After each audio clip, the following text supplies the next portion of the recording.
ఈరోజు శాసనసభలో ఆర్థిక శాఖ మంత్రివర్యులు అట్లాగే డిప్యూటీ సీఎం బట్టి విక్రమార్క గారు ఈ కాంగ్రెస్ ప్రభుత్వ బడ్జెట్ని ప్రవేశపెట్టడం జరిగింది. నిజంగా కూడా బడ్జెట్ విన్న తర్వాత చాలా నిరాశకు లోను కావడం జరిగింది. ఈ బడ్జెట్ మొత్తం ఓ అభూత కల్పనగా, ఓ అబద్ధాల పుట్టగా ఉందని చెప్పి నా అభిప్రాయం. మొత్తం బడ్జెట్ ప్రసంగం అంతా కూడా, ఆ బడ్జెట్లో ఉన్న అంశాలన్నీ కూడా కేసీఆర్ గారు గత 10 సంవత్సరాల కాలంలో ఏ పని చెయ్యలేదని భ్రమింపజేసే ప్రయత్నం చేసినారు ప్రజలని. ఒకవేళ వాళ్ళకి తప్పనిసరి పరిస్థితుల్లో ఏదైనా పని చేసిందే అని ఒప్పుకొని దాని మీద మొత్తం బురద జల్లే కార్యక్రమం చేసినారు తప్ప వాళ్ళు కొత్తగా దీంట్లో పెట్టింది ఏమీ లేదు. ప్రజలు ఆశించింది ఏమీ లేదు.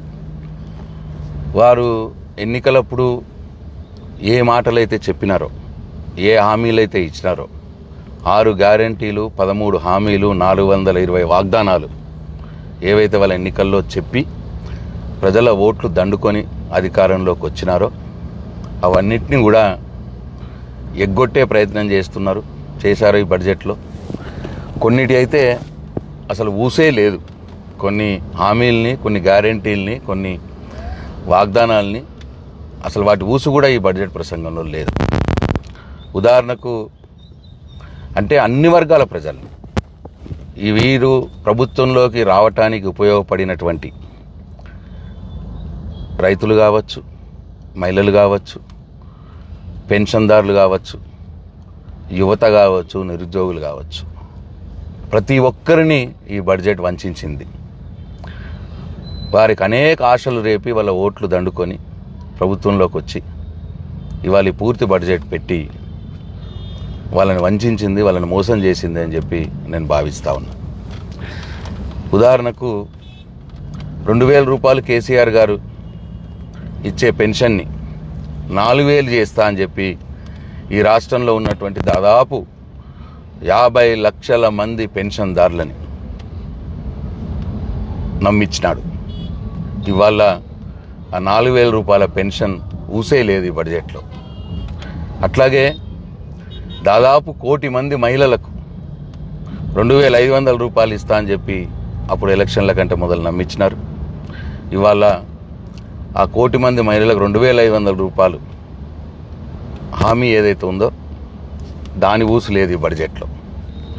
అట్లాగే దాదాపు 50 లక్షల మంది నిరుద్యోగులు, వాళ్ళందరికీ కూడా 4000 రూపాయలు నిరుద్యోగ భృతి ఇస్తామని చెప్పి నిరుద్యోగులు నమ్మించినాడు. దాని ఊసు కూడా లేదు ఈ బడ్జెట్లో. అట్లాగే ఎన్నికలప్పుడు మెగా డిఎస్సి 25,000 ఉద్యోగాలతో అన్నారు. ఇవాళ 11,000 ఉద్యోగాలే బడ్జెట్లో పెట్టినారు, ప్రస్తావించినారు. 25,000 మెగా డిఎస్సిలో వాళ్ళు మాటిచ్చింది, ఇవాళ 11,000 పెట్టినారు. 2 లక్షల ఉద్యోగాలు ఇస్తాం సంవత్సరం లోపల నిరుద్యోగ యువతను నమ్మించినారు. ఇవాళ 2 లక్షల ఉద్యోగాల ఊసే లేదు, ఆ మాటనే లేదు. జాబ్ క్యాలెండర్ అన్నారు, ఆ జాబ్ క్యాలెండర్ ఊసు లేదు, మాట లేదు. అట్లనే పేదవారికి ఇందిరమ్మ ఇండ్లు అన్నారు. ప్రతి ఒక్కరికి ఇందిరమ్మ ఇల్లు కట్టిస్తామన్నారు. ఇంట్లో ఎంతమంది కొడుకులు ఉంటే అంతమందికి ఇందిరమ్మ ఇల్లు ఇస్తామన్నారు.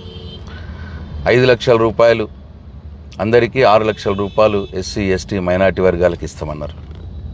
ఇవాళ ఈ బడ్జెట్లో వాళ్ళు అనౌన్స్ చేసింది నియోజకవర్గానికి 3,000 చొప్పున 4,50,000 ఇందిరమ్మ ఇల్లు ఇస్తామని చెప్పినారు. కానీ దానికి ఎంత డబ్బు అవుతుంది, ఆ డబ్బు ఎంత పెట్టినారు, దాని ఊసు లేదు ఈ బడ్జెట్లో. కేవలం ప్రకటన మాత్రమే చేసినారు. అట్లానే రైతుల విషయంలో 10,000 కేసీఆర్ రైతు బంధిస్తున్నాడు, మేము 15,000 రూపాయలు ఇస్తామన్న మాట చెప్పినారు. ఇవాళ మళ్ళీ ఈ బడ్జెట్లో కమిటీ చేసినాము, విధి విధానాలు రూపొందిస్తాము అని దాటవేసే ప్రయత్నం చేసినారు. రైతు భరోసా 15,000 రూపాయలు ఏదైతే ఇస్తామన్నారో దాని కొరకు ఈ బడ్జెట్లో కేటాయింపులు లేవు, దాని ఊసు కూడా లేదు ఈ బడ్జెట్లో. అట్లనే 500 రూపాయలు ప్రతి పంటకు మద్దతు ధరకు అదనంగా ఇస్తామన్నారు ఆ రోజు ఎలక్షన్లప్పుడు. వరి ధాన్యం మొత్తంకి ఇస్తామన్నారు ఆ రోజు ఎలక్షన్లప్పుడు. ఇప్పుడు ఆ మొత్తంకి ఇస్తామన్న వరి ధాన్యంలో సన్నవడ్లకే అని చెప్పి పెట్టినారు ఇప్పుడు ఈ బడ్జెట్లో. అది కూడా మాట చెప్పినారు. వేరే పంటలు అయితే ఊసేయలేదు, దొడ్డు వడ్లను ఎగ్గొట్టేసినారు.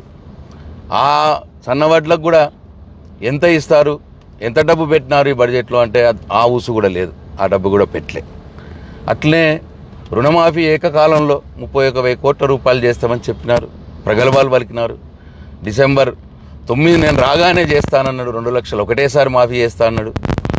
మరి వాళ్ళ 1 లక్షలోపు 11 లక్షల మందికే మాఫీ చేసినారు. మొన్న 6,000 కోట్లు మాత్రమే, 31,000 కోట్లు చేస్తామని చెప్పి 6,000 కోట్లు మాఫీ చేసినారు. అంటే దాదాపు 20 లక్షల మంది రైతుల్ని ఏర్పరేసినారు.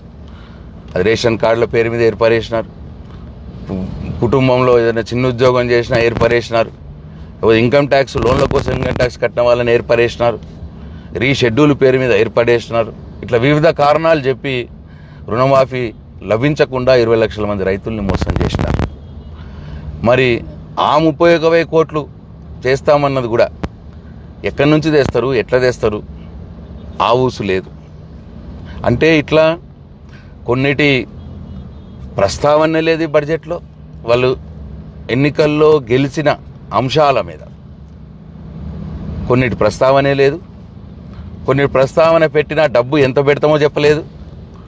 కొన్నిటికి డబ్బు పెడతామో అని చెప్పింది ఎక్కడి నుంచి వస్తుందో చెప్పలేదు.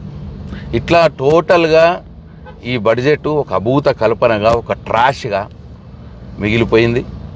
మరి డెఫినెట్గా ప్రజలు ఆలోచిస్తారు. మాటలు చెప్పి నమ్మించి మోసం చేసి ప్రభుత్వంలోకి వచ్చి ఇవాళ అన్ని వర్గాల ప్రజల్ని మోసం చేసినారు. ఇది ఒక అభూత కల్పనగా, ఒక అబద్ధాల పుట్టగా మిగిలిపోయిందని చెప్పి నేను భావిస్తూ ఉన్నా. ఇకపోతే ఎవరు అడగనటువంటి మూసి రివర్ ఫ్రంట్ వాదం ఎత్తుకున్నాడు. ఇప్పుడు మొదలు 50,000 కోట్లు అన్నారు, మధ్యలో 72,000 కోట్లు అన్నారు, ఇప్పుడు 150,000 కోట్లు అంటున్నారు. అంటే దీని అర్థం ఏంది? మూసి రివర్ ఫ్రంట్ పేరు మీద ఓ కుంభకోణం తెరలేపి ప్రజల డబ్బుని తినే కార్యక్రమం పెట్టబోతున్నారని చెప్పి అర్థమవుతా ఉన్నది. 150,000 కోట్ల రూపాయలతోటి మూసి రివర్ ఫ్రంట్ చేయవలసిన అవసరం ఉన్నదా? చెయ్యండి, కానీ దానికి ఎంత అవసరమో అంత చేయండి. ఇంకా పాలమూరు రంగారెడ్డి ఎత్తిపోతల పథకంకి పెట్టచ్చు ఆ డబ్బు, ఇంకా పూర్తిగాని ఇరిగేషన్ ప్రాజెక్టులు పెట్టచ్చు ఆ డబ్బు. మీరు ఏదైతే మాట ఇచ్చినారో పేద మహిళల కోసం, పెన్షన్దారుల కోసం, రైతుల కోసం మీరు మాట ఇచ్చిన 6 గ్యారెంటీలు, 13 హామీల కోసం ఆ డబ్బు ఖర్చు పెట్టచ్చు. కానీ వారి కల్పతరువుగా మారబోయే మూసి రివర్ ఫ్రంట్ని వారి వాళ్ళ డబ్బు పెడతామని చెప్తా ఉన్నారు. అట్లనే కేసీఆర్ గారు మిషన్ భగీరథ అనే కార్యక్రమం తీసుకొని ఈ రాష్ట్రంలో ఉన్న అన్ని గ్రామాలకు నదుల నుండి పోర్టబుల్ డ్రింకింగ్ వాటర్ని గ్రామానికి సప్లై చేస్తున్నారు. ఇప్పటికి కూడా జరుగుతూ ఉన్నది. గ్రామాల్లో ఉన్నటువంటి ప్రతి ఇంటికి కూడా కొత్త నల్లా పెట్టినారు. అన్ని ఇళ్ళకి ఇవాళ నీరు పోతూ ఉన్నది. ఇవాళ అదంతా ఏదో ఫెయిల్ అయినట్టు పనులు జరిగిన దాని మీదనే మళ్ళా డబ్బులు ఖర్చు పెట్టి ఓ కుంభకోణాన్ని తెరలేపే విధంగా ఇవాళ మిషన్ భగీరథ మీద కూడా డబ్బులు ఖర్చు పెడతామన్న మాట మాట్లాడుతున్నారు. అంటే ఇట్లా కేసీఆర్ గారు చేసింది ఏమీ లేదన్నట్టు భ్రమింపజేయడం, కేసీఆర్ గారు చేసిన కార్యక్రమాల మీద బురద జల్లి ఆ పేరు మీద మళ్ళీ డబ్బులు దండుకునే కార్యక్రమం. చివరికి వారు రైతులకు, మహిళలకు, పేద ప్రజలకు ఇచ్చినటువంటి యువకులకు, విద్యార్థులకు ఇచ్చినటువంటి హామీలన్నింటినీ కూడా తుంగలో తొక్కి ఇవాళ ఈ బడ్జెట్ తయారు చేసినారు. నేను ఈ బడ్జెట్ రూపకల్పనని, ఈ బడ్జెట్ మోసాన్ని నేను తీవ్రంగా ఖండిస్తూ ఉన్నా, ఎండగడతా ఉన్నా. జై తెలంగాణ, జై కేసీఆర్.